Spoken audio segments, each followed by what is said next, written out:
guys, so today I'm making chicken fettuccine alfredo. So that's gonna be our dinner today. So yeah, searing the chicken, and I think it's time to flip. Okay. Now the salt, the garlic powder, and the nutmeg. A bit more.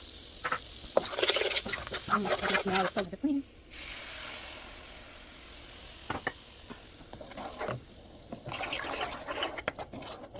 And oil. It's easy to get the Alfredo sauce in the store, but I rather. Let's add the noodles.